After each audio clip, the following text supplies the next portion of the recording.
Have I ever told you guys about my psychic abilities? All the Have time. I guys told you about that? Yeah. Okay. So I got some questions from some outcast viewers that I'm going to start by predicting the answer by holding it to my head. Some people might recognize this from an old late night show. The answer is Facebook Fab Marketplace. Let's see what this viewer's question is today. The question is, where do I go to complain about Monarch prices not being ridiculously high, like everyone speculated? I think I was pretty spot on that answer. Yeah.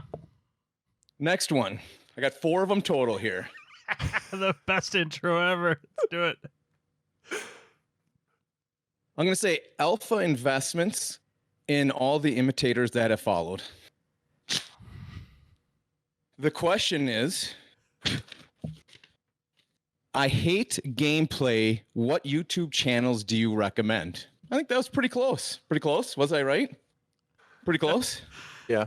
I'll be honest, I don't want to do a podcast anymore. I want to just watch this for the next 45 minutes. Third question. I'm going to say Bronson's YouTube channel. Oh, God. Take a look. Buttholes What around the world YouTube puckering. What YouTube channel do you recommend to be stared at longingly into my eyes? I would say Bronson was spot on with that one because he does stare spot just into the camera. Last viewer question. Yep. The answer is right now. In the question, when does Outcast Haven podcast begin?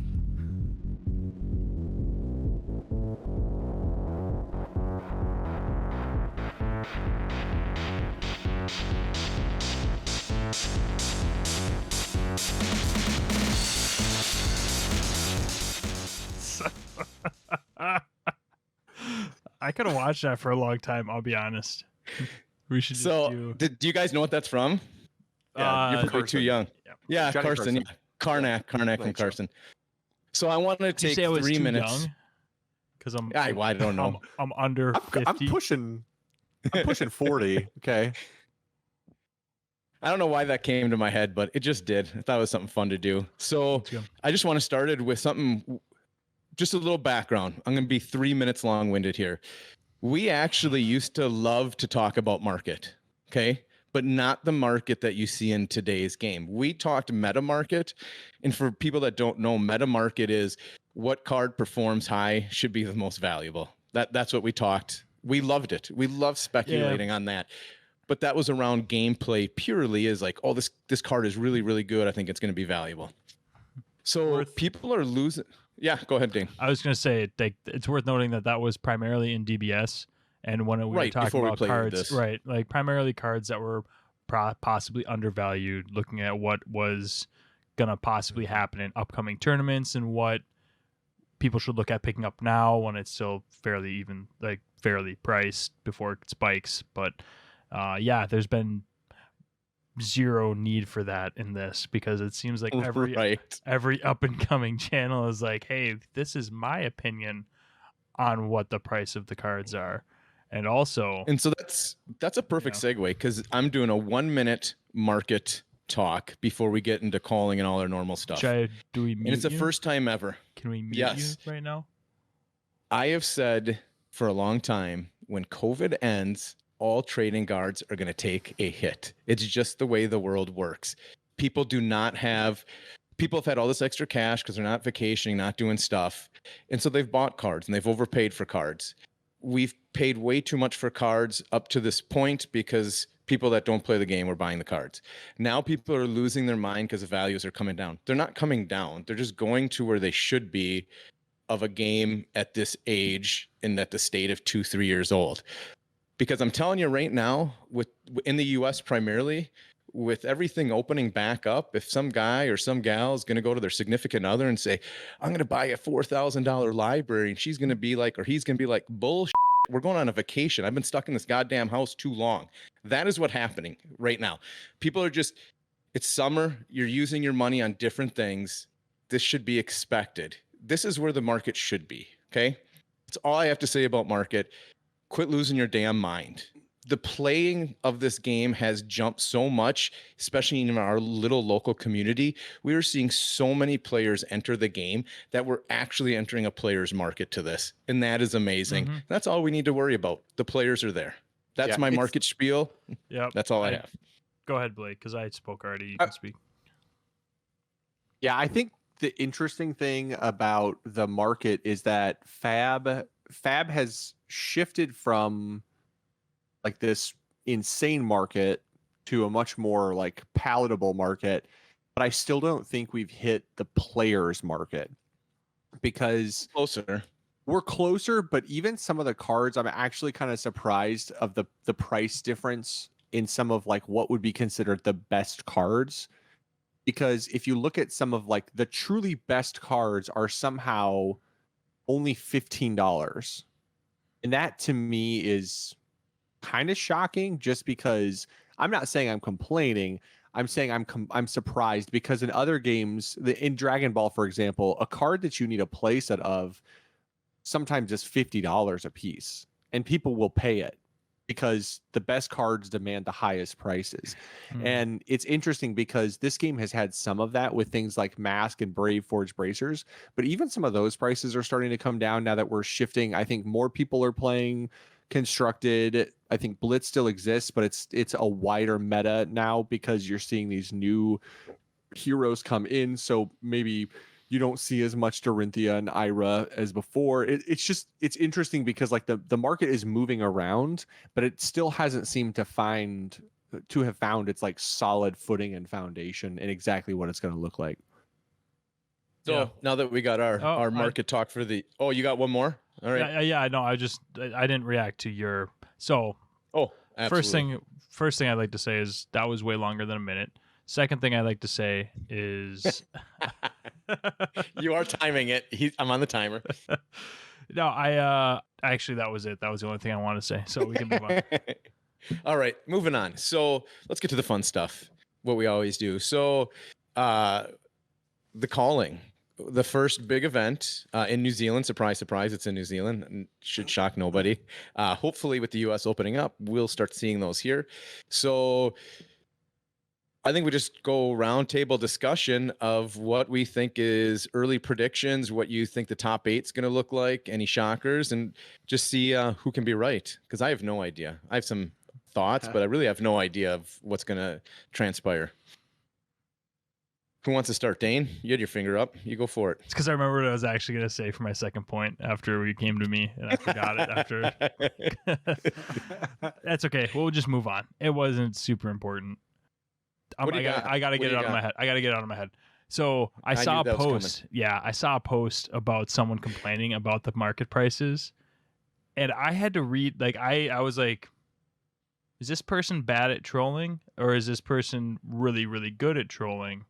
And I had to read through the comments, like figure out, are they being sarcastic, or like are they actually upset? Like, because it was a post about the game dying.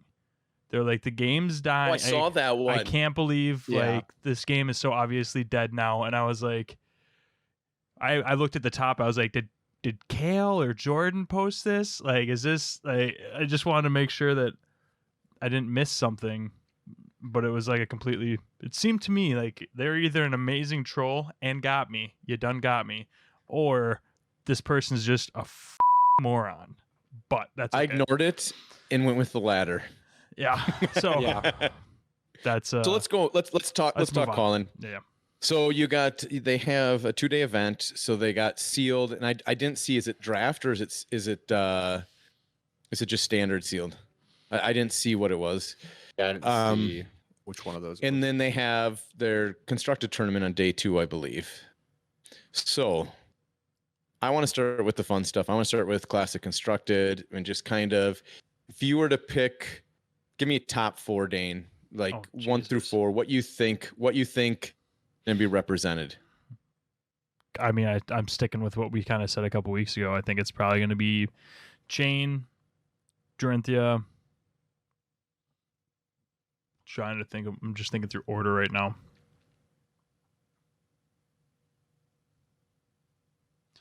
Chane, Dorinthea, Prism. I don't know. I only got 3.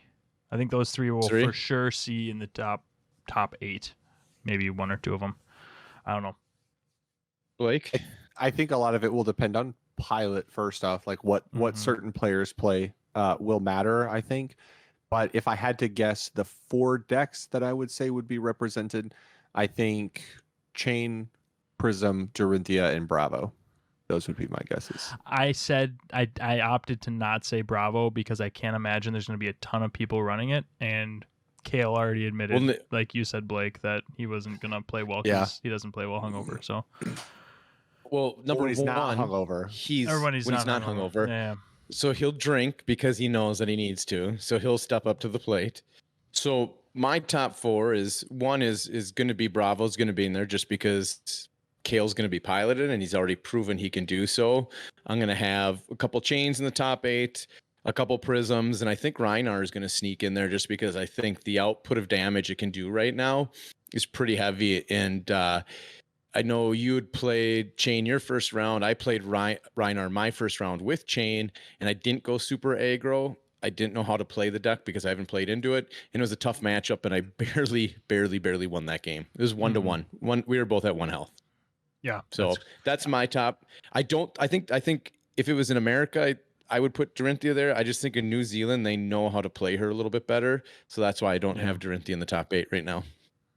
I think Dorinthea just plays. I don't know. You're probably right. You're probably right that Dorinthea, they've got it figured out over there. They've got the how to block Dorinthea how-to guide that they give all their new players, and we just have yet to figure it all out. Yeah, I mean, I'm sure some of it with Dorinthea too is the fact that like there's that weird ebb and flow that metas have where people feel like, oh, this deck's not very good, so people kind of get off of it. Like, would we play like in DBS, right? Like everybody agrees in DBS that the worst color in the game is green, but there are 1 or 2 people who just always play it and they always top every event with it. And they just do it every time, regardless of whether it's good or bad. They're committed to it. It's the same reason that you just won't see Bravo. Nobody plays Bravo because Bravo's not good, but then Kale tops with it every time. And I'm just curious if maybe and they do that with Warrior. I mean, at the last calling, there were people playing Warrior that made top 16 and I think top 8 even.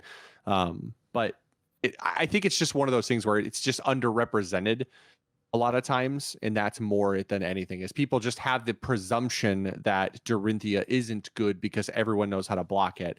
And I'm curious if people didn't just play it more or play it different, it wouldn't be just fine. Yeah. The other thing that I think is with the advantage the new decks have right now is the old decks, people know the decks, they know how to play against them because they've been playing against these decks for 6, 7, 8, 9 months, where the new decks, and like Dane said, he played a Chane that was very, very different than mine. And that's because you can build Chane very different from person to person. And I think you're going to see that with Prism builds. Somebody might go more shield aura base, somebody might go more phantasm based. So I think you have that. And then Bolton's the same way. Are you going to go weapon? Are you going to go attack heavy? I think Lavia is kind of the only one that doesn't have that mix that you can really go one way or the other. She's your typical brute where it's a one-trick pony, just does it well. So yeah, just super high that would be my opinion. Yeah, as long as you're doing her thing, she's got really high value cards. Yeah, but not too much flexibility there. And I have a question for Blake, and this would be with you playing Bolton now. You've dived in and hit. You've had quite a few playthroughs with him, where we went from unimpressed to, well, this actually isn't so bad. How do you feel? Do you think somebody can pilot or sneak him in there? Because he's the last couple times you've piloted, it just keeps getting better and better, and he seems not too bad now. Yeah, I think he's one of those decks that's going to take a little while to figure out. The more I play him, the more comfortable I get with his play style and what he's trying to accomplish.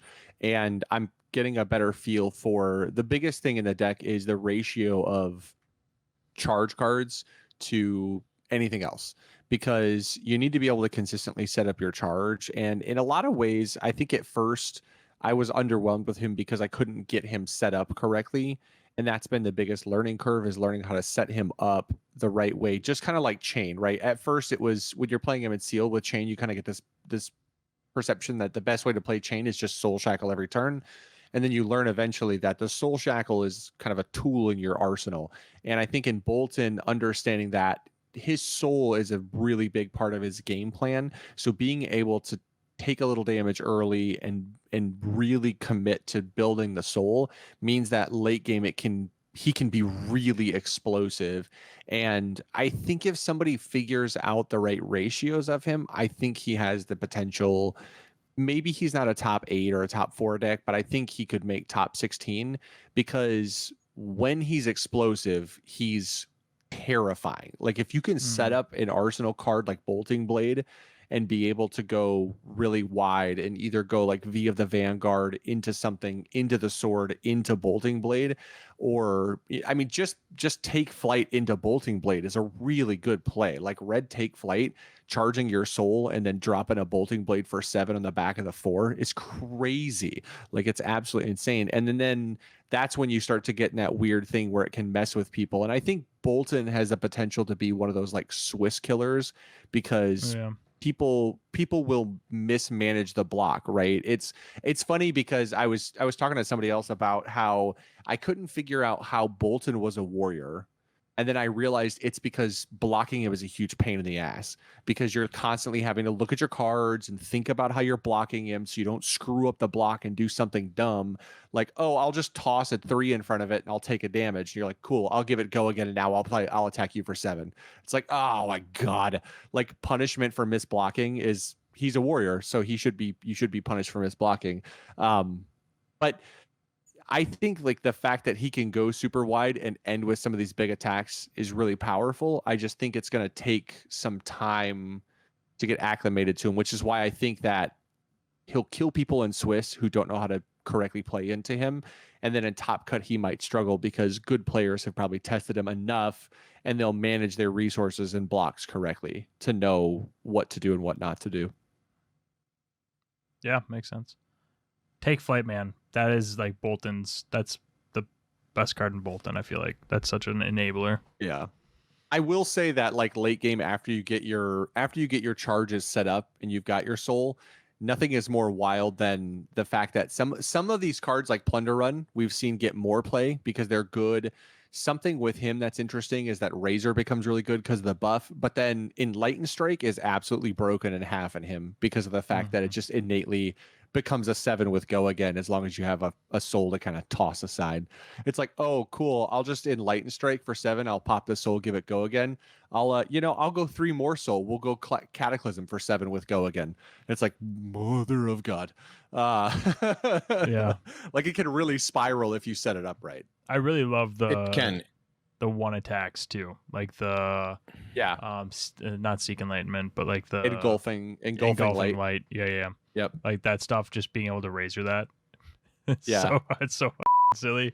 Just give it the go again too after charging, and the card draw, because they're like, I'll take the 1, give him the card draw, ends his turn because I'm not gonna buff it. Psych. Boom. I love it. Yep. It's a lot of fun. It's fun playing into it. I'm excited to play it myself. Oh, Boltyn, is your next jam? I just think, to your point, Dane, the 1 and 2 attacks in the new set are all like, people just want to take them. They're so good because you're chipping away the damage that you're usually not, like even Chane has 1-2 attacks that are going to have go again. And Eyeshadow Verser, almost nobody's going to block because they don't know what's coming next. So they're taking 2. You're getting that free 2 damage, and then it enables razors and other things. So those little damage outputs seem to be really awesome in the set. I do like it. Just like your spectral shields, the most annoying thing ever is Dane's like, oh, now I'm gonna swing with all my shields. I got 4 of them. It's just gonna be 1 damage each. And you're like, damn it, I don't want to waste a card on the 1 damage. So you end up eating some of them or only blocking 1 or 2 of them. And so yeah, the little pingy damage is pretty awesome in this set. I kind of like it. Keeps the game moving too. This is a realization I had playing against someone who recently I played against someone who was not one of you two, and I was like, all right, I need to stop doing this aggro bull because I'm just gonna get my kicked in when I play against people that know how to block out and set up for later game. Because that game I played against Chane, like the dude was just super patient, and I was just like, I'm throwing my hand at you every time because that's what works, with Prism into Jason's Chane, and it did not work into him. So lesson takeaway, because I always take something away from your games, right? Is I'm gonna block. I'm gonna start blocking. Jason, you rubbed off on me too much, and I'm gonna be very cognizant of like this is like basics that we all already learned at one point, and I think just with the new set and having tons of fun playing new big fast crazy cards, we kind of forgot. But I got to tighten back up my clean play and setting up. And I mean that Chane build can do that. My Chane build's too aggro where I can't do that. And I tried doing that because we practiced that. So I tried to play more conservatively, and it did not go good with my build. So that's another key point is play the build you're playing. So I'm not talking about I'm not talking about changing my deck's goal, right? Like, because when we tested that different style, we changed, like, you took your deck as it was built and changed its goal without adjusting how it was built. Right. And that messed you up. What I'm talking about is just like playing to the same lines, just being more patient and making sure I'm getting them set up and not just like hitting the lines when I've got the cards in hand. So that's what I'm No, there's some patience there. And that's another thing that I'm learning too as I play Chane is in my Rhinar matchup, I usually will try to clear my blood debt every turn. I actually was leaving cards in there, especially if they're non-attack actions that I know I could clear because I have go again for free. I was leaving some of those in there, not always clearing them out, saving them for the big Riftbind move so you can have a higher output of damage. So I think that's another thing important in Chane is it's okay to take blood debt, especially early game when it's only 1, 2 here and there.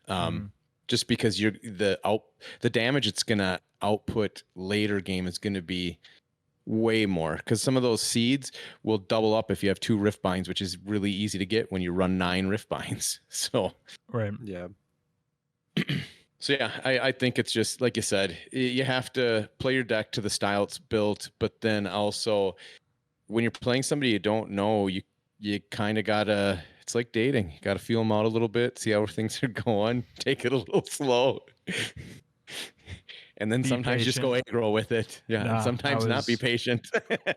No, I got a Prism is definitely not that deck, especially the way that I ever built, or she's built to be patient, and I feel like I haven't been tested in that way so far playing into you guys. I haven't had had to be patient or block out because you're just like, I'm throwing my whole hand at you, and I'm like, well, I'm gonna throw my whole hand back at you too.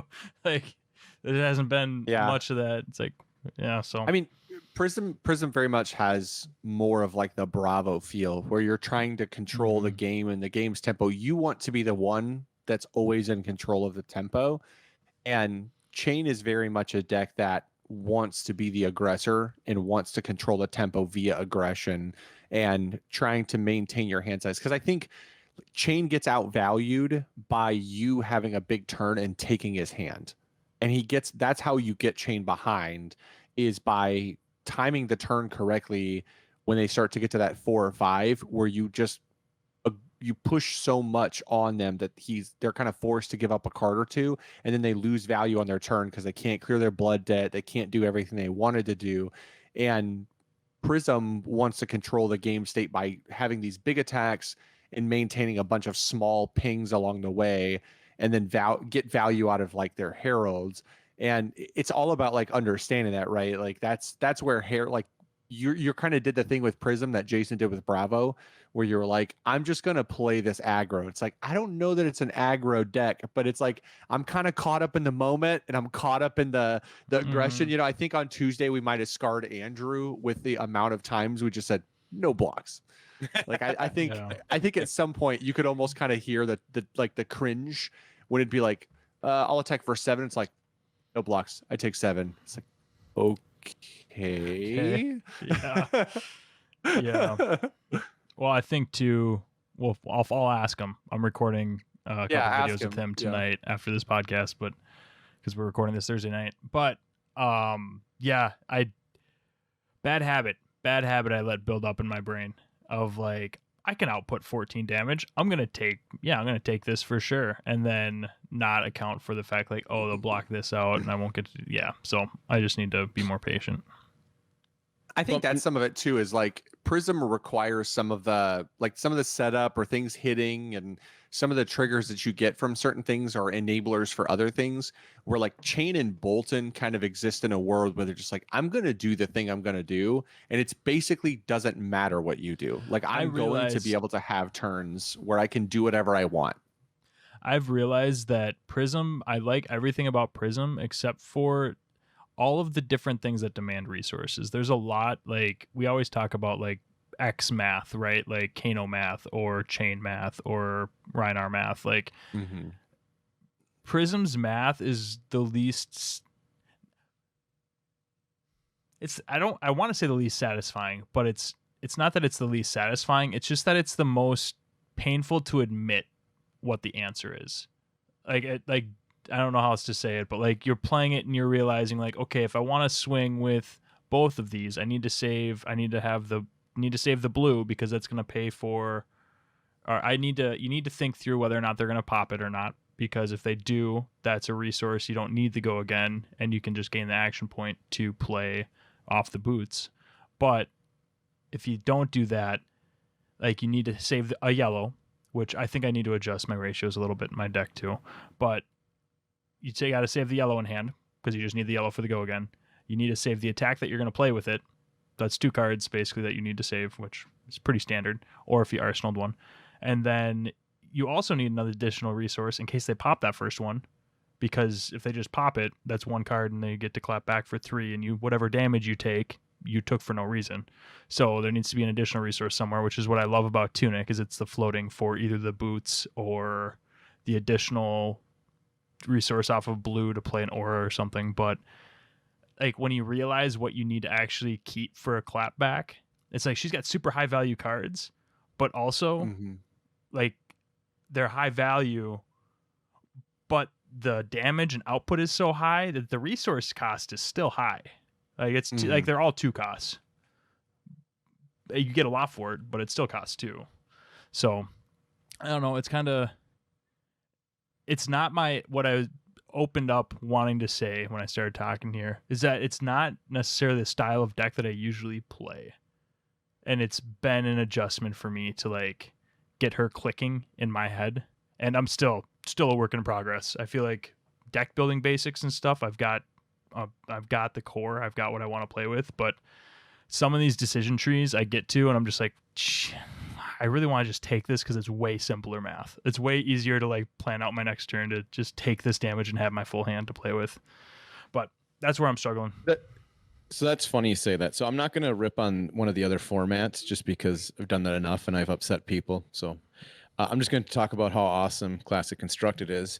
But another thing I'm going to talk about is I've never felt so hard to fit a deck into 80 cards. It seems almost impossible with these new heroes.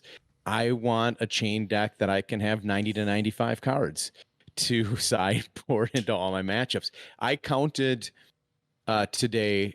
I made a list of cards for Chane that are 100% I cannot live without, and it was only 35. That's it. That's a tiny number. That's all I could get to. And it's tough because I played Rhinar, which we haven't played that matchup. Very, very close game. We ran it back. I lost game 2, and I have to make a lot of adjustments to my deck to make it 60 cards into that Rhinar matchup and go super aggro. Then afterwards, I ran Wizard into Lavia. It was how you'd expect. Wizard just... Lavia can't do what she wants to do. We were talking afterwards. He's like, it's almost impossible for Lavia to do what she wants to do, to get cards and discard, because then he's got no hand, and then Wizard can clap back. He's like, it seemed unwinnable to him for Lavia to beat Wizard in Blitz. So it was, once again, back to Classic Constructed.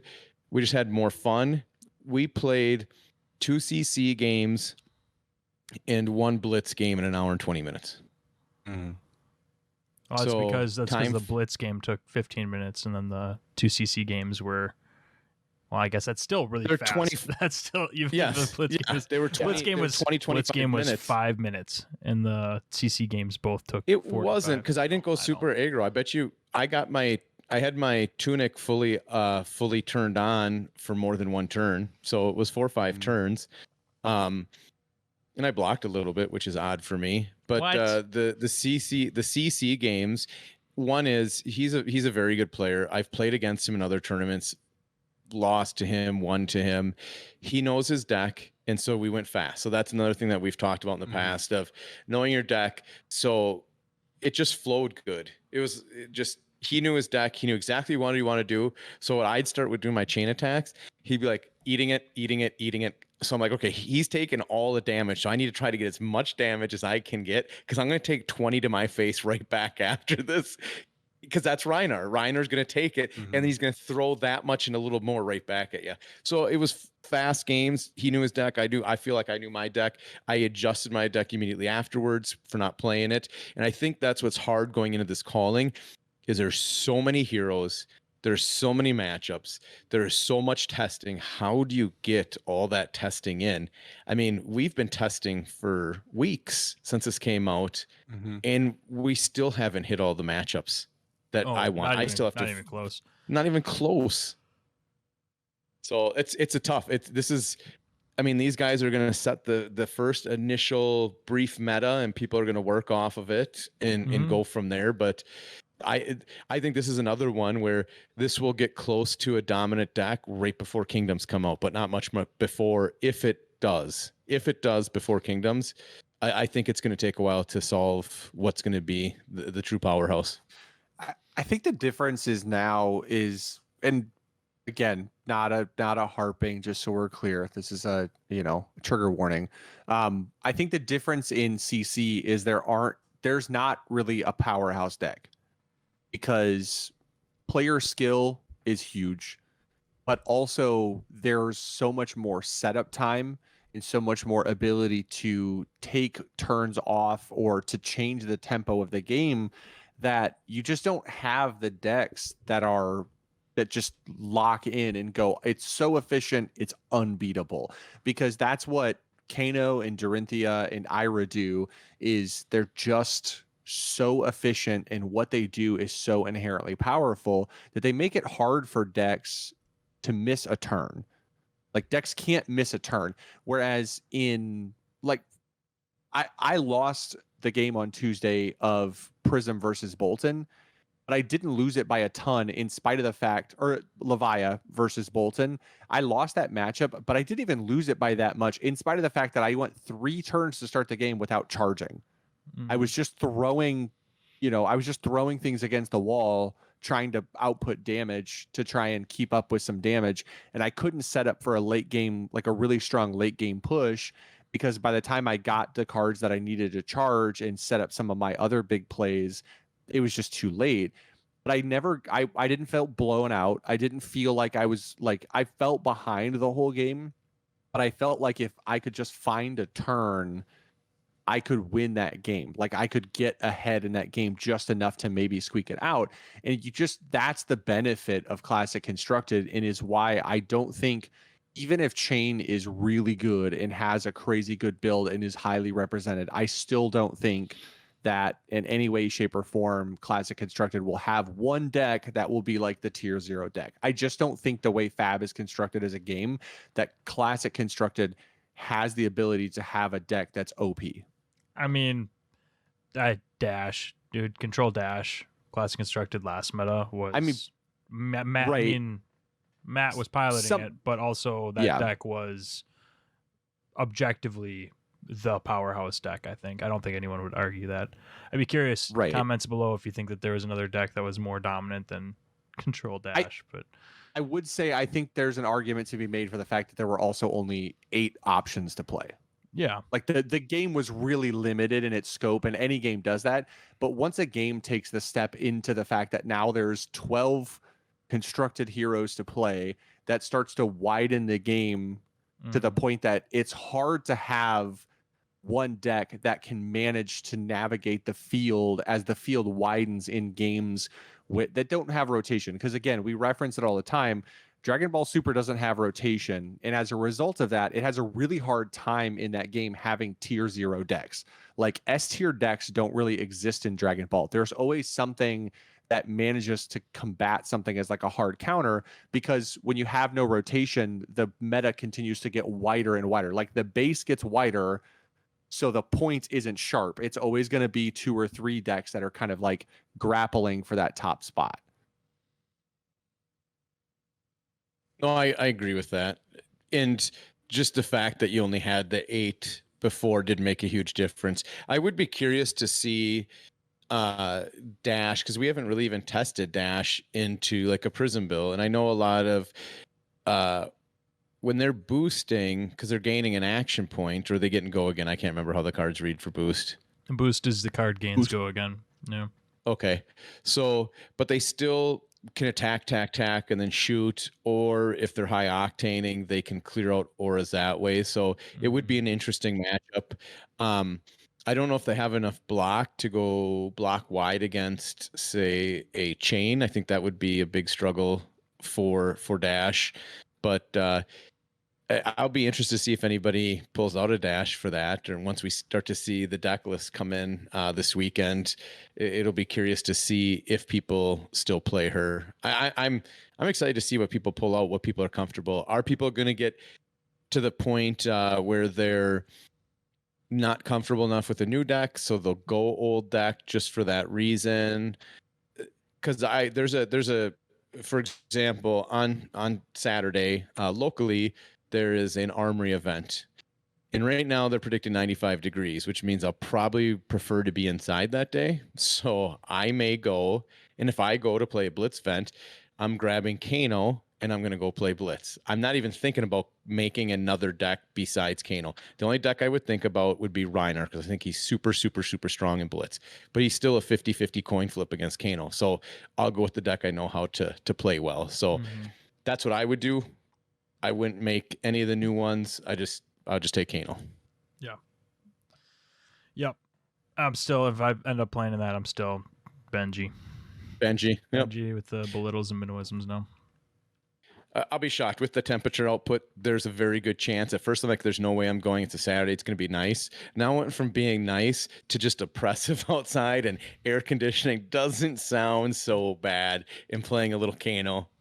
Yeah. Never a bad experience. I'm going to have 5-10 minute games, relax, drink a cold beverage, and wait for the next round. Yeah. Blake, is there any chance you show up to that? There's a chance. If I do, I might actually just play Bolton Axes, because I think Bolton Axes in Blitz, if you just consistently hit like one via the Vanguard, it's basically game over. It's got a real OTK feel to it. That doesn't necessarily require setup, which is crazy. It's just like this is the turn. Okay, cool. I'll do it this turn. Yeah. Right. Yeah, I mean that's what's crazy is like Bolton and Constructed is very much a setup. It's very tempo. It's very mid-rangey. And in Blitz, it's just like, okay, I need to just clear my hand every turn so I can try to get it through my deck as fast as possible and find this via the Vanguard. Because then as long as you're on high enough life to just take it all, or your armor's just up, you're like, yep, nope, take it. You're like, I got Bolting Blade in my arsenal and I got Via the Vanguard in my hand. We're done. This next turn, you're gonna die. Like, there's no way you don't die. Or you're gonna lose your whole hand, and then I'm just gonna be able to continue putting on pressure, because that's my tempo gain turn, and then I've still got another Via the Vanguard in my deck. So enjoy this. That'd be interesting. I'll be curious what people pull up and play at that. If there'll be more represented old decks or new decks, will we still see some Iras fit in there? I mean, Ira is always going to be tough with my Kano. If it was a bunch of Iros, I would probably have hoped I would have brought Chane, because I think Chane will do much better into Ira going super wide. But I'm just hoping that this doing Classic Constructed in New Zealand is going to open people's eyes. You're going to have a live stream that's going to be available for people to watch and see. These games are fast. These games are not going to take 50 minutes like a lot of people think. And it comes down to just practice and learn your deck. If you're going to play in a high level tournament and do a calling event, it should be CC, and you should know your deck well where it doesn't take you 50 minutes if you're playing on that level. If it's a local armory, yes, I understand those taking a long time because that's a learning time where you may not know it perfect. But when you go to these bigger events, which hopefully we'll start to see in the US, they should be majority CC because those are your players that know their decks. They know how to run them. To Jacob Pearson's, when I did the interview a while back, he knows what he's playing. Every decision making is 5-10 seconds. He knows what he's blocking with because he knows what his next turn is. If it goes over that, it goes over that, but he knows his turn setups. And I think that's just something, as you get higher level events, you learn that and begin to do it. Yeah, I think it's interesting too, because I remember when they put in the ruling that ties would be considered double losses, there was a lot of, and we were kind of confused by that. And I think a lot of people were kind of put off by that idea that you could go to time and get hosed. The draw. And yeah, like we go to time, we draw, we both lose. That sucks. But then they said there were little to none of them at the last calling when they instituted that rule, because as a result of something like that existing, there's inherently this desire to not go unprepared, which I think is a very good thing, right? Because like you don't want to be sitting across the table and have the guy looking at you just be like, for the love of God, if you don't go faster, I will stab you. Like I'm literally going to choke you if you don't speed up, because I swear to God, if I take a loss because we get tied because you're playing slow as hell, I will kill you. Because like it went right, because I was literally telling my wife about how it worked, and she was like, well, but I mean, that just puts you in a bad spot like all the time, right? And I was like, no, that's the thing. It only screws you in like the first 3 rounds of Swiss, because once you hit 3-0, you're probably playing good players who will never take you to time. But if you hit some noob round 1 who's like, yeah, man, this is my first tournament ever, and he like rolls out and doesn't have any, and you're just like, oh God. Drops down Bravo. You're just like, oh, fuck. You're like, oh no, because the way that their software works at LSS, the gem software prioritizes like the value of late round losses, because those come against higher level players typically. If you're like, so if you're 7-1 and someone else is 7-1, but you took an L round 1 because some noob like tied you in round 1 because he played slow as hell, and somebody else lost round 8, you're like, cool, so I lost because someone sucks. Like, great, that's fantastic. Like, and we are talking high level tournaments. Armories, yes, you're gonna have slow play. We're talking high level tournaments. You should not be a noob going to a calling. You just shouldn't. You should do something else before that, because it hurts. I don't know. No calling. No, you should not go to calling. Calling is an open. It's an open event, dude. Play in what you want to play in. If you get a chance, but don't ruin it for somebody else. To his point, if you don't know your decks and you make somebody doing well, that's horrible. Like you literally could slow play somebody to a loss. Yeah, 100%. Yeah, I mean, don't be an ass, but also if that's what you've got an opportunity to play in it. I just want to put it on the record. I'm a very nice person, but I swear to God, if you slow play me at a calling and I'm sitting across from you, I might backhand slap you. Like, I'm just going to put it out there. I'm a very nice person, but if I take a round 1 loss because you slow play and you end up with us, we end up with a double loss, it's going to be really hard for me not to physically harm you. And like we said, we are nice, but at the same time, don't slow play at a calling. Armory, win. Okay, that's fine. We'll teach you. I will teach you at an armory event. Yep. I will tell you stuff 100%. But to Blake, we're coming down. We're coming down. And not only that, he's going to send a text to all of us. So you're going to get 3 of us, 4 of us, however many we have there. We're all coming down on you. Right, Dane? Dane, you're on this, right? Dane, don't be shy on the side. I flip my opinion. Look, I'm fine. If we're playing at locals for like at a local for some random cold foil or a mat, I don't care. Slow play me, it happens, whatever. But if we're talking about thousands of dollars in cash pricing, I swear to God, if I take a loss because you're slow playing, I will be livid, like absolutely livid. And once again, at our armories, we help players. We have since the beginning, and we always will. We're talking big, high-level events only. I've taken losses at armories teaching somebody to beat me. Yeah, yes, that was 100%. That was actually those 100%. Those are some of those really fun games too, where it's like, Yep. the moment. It's funny thinking back. So I know there's been a couple car rides back from the Mankato Armory where we've been talking, and we've like those moments where you realize you're about to beat yourself. You're like, oh, like I know the play, like I know how to beat me. It's like, but I've been doing this for the last 6 turns. It's like, God damn it. Okay. All right, man. All right, Dorinthea, this is what you want to do, and you want to feint this, and then I'll pretend I don't know that, so I would block with this, and then it's like, Dan, you win. Yep, good job. Can I say my funnest story of somebody teaching me? Yeah. So other Dane, when DBS was around, it was the Cell deck that came out. I was really interested in it. Yeah. And he played me, and I beat him by that same example. And he's like, well, if I wasn't helping you, you wouldn't won. Like, yeah, of course. Yeah. Like, of course I wouldn't have. I'm brave too.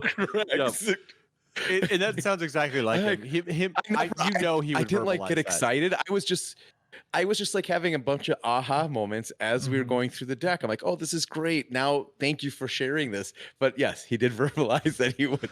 And I would like to put on the record that I would not have lost this game, everyone, to this new player. To this newbie, if I did not help him.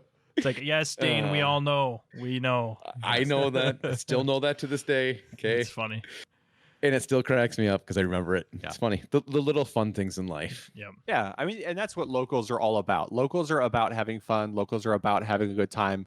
It's the same reason that, like, I have no issue with locals being blitz. It doesn't really bother me. I would rather play constructed, but blitz at a locals doesn't bother me. I hope that more stores will transition eventually to playing blitz on a weeknight and on a Saturday or Sunday tournaments. Anything that happens on the weekends, just make it classic constructed. Give us another format and an opportunity to practice it, because at the end of the day too, like, I can't blame people for not playing classic constructed if if they don't. Yeah, I know what I said. It's only one. It's only one. Did you listen to last week's?